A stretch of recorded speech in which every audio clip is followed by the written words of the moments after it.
Tasmanians have returned to the polls for the second time in just over a year, with the 2025 state election producing another hung parliament.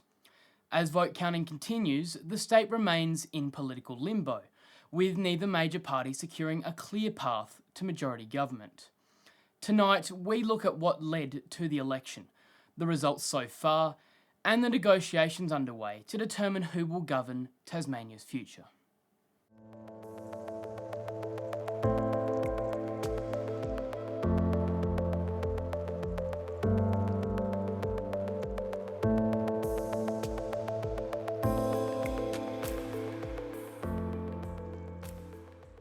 The 2024 state election had already seen the House expanded from 25 to 35 seats, aiming to reduce instability through a larger crossbench. That goal appears to have fallen short, with the 2025 result delivering another hung parliament with pretty much the same result. Early counting from the Tasmanian Electoral Commission and analysis from the ABC's chief election analyst, Casey Briggs, shows the Liberal Party has secured 14 seats, a status quo. Labor is currently on 10 seats, while the Greens have retained 5. 4 seats are held by independents, including incumbents Christy Johnson, Craig Garland and David O'Byrne, as well as newcomer Peter George. 2 seats remain in doubt as the full distribution of preferences continues.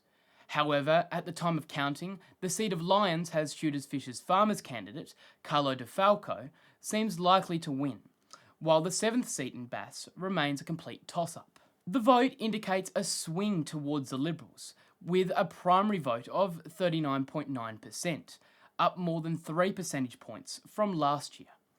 Labor's primary vote fell to 25.8%, its worst result in a state election in modern history. The Greens recorded a small rise in their primary vote, reaching 14.4%, and other candidates, including independents and minor parties, collectively received just over 18% of the vote. The result means that no party has reached the threshold of 18 seats required to form majority government in the 35-seat House. Both major parties will now seek to negotiate with members of the crossbench to form a minority government.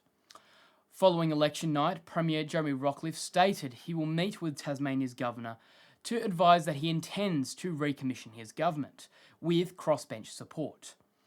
He argued that the Liberal Party has won the largest share of the vote and the most seats, giving them precedent to attempt to form government.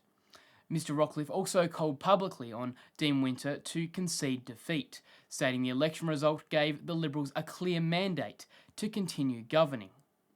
Dean Winter has not conceded and has also indicated Labor would seek discussions with the crossbench about the possibility of forming a government.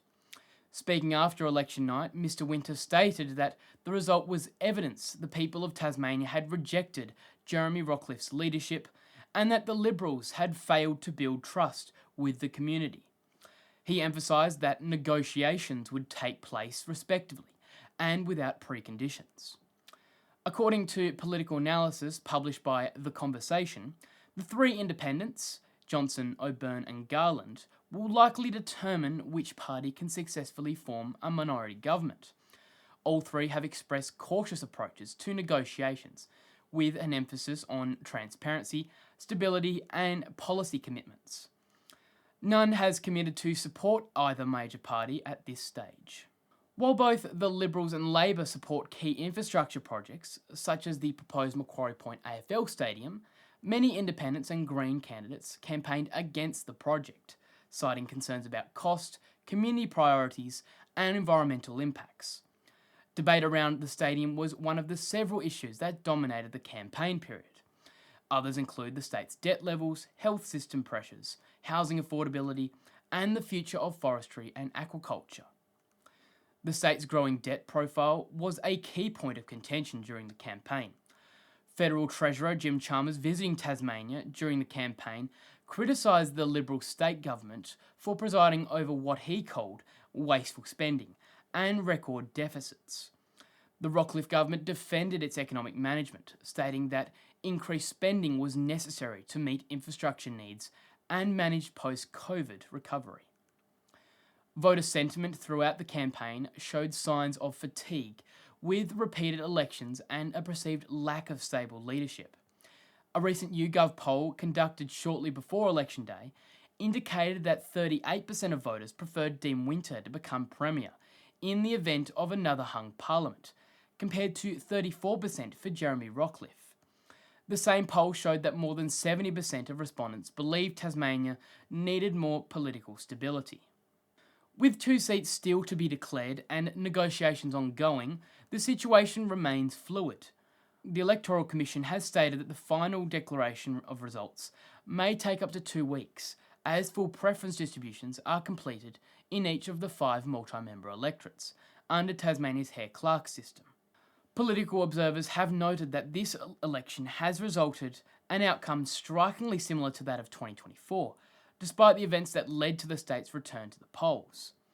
In a post-election analysis, The Conversation described the result as raising serious questions about whether the instability and expense of another election has meaningfully altered Tasmania's political landscape. The state now awaits the outcome of negotiations between parties and the crossbench. If neither major party is able to secure confidence in the lower house, Tasmania could face another deadlock. However, both the Premier and opposition leader have stated publicly that they intend to avoid further instability and are committed to delivering a functioning government. Governor Barbara Baker has not yet made any formal statements regarding the commissioning of a new government, but is expected to act upon advice received from party leaders as soon as a workable arrangement can be confirmed. Under Westminster Convention, the incumbent Premier retains the first opportunity to form government, unless he is unable to demonstrate majority support in the House of Assembly. However, Professor Eccleston of the University of Tasmania has stated there is no written or legal precedent for either party to have preference or a right to form government first. Well, until a new government is formed, Tasmania will remain under caretaker provisions, limiting major spending decisions or policy changes.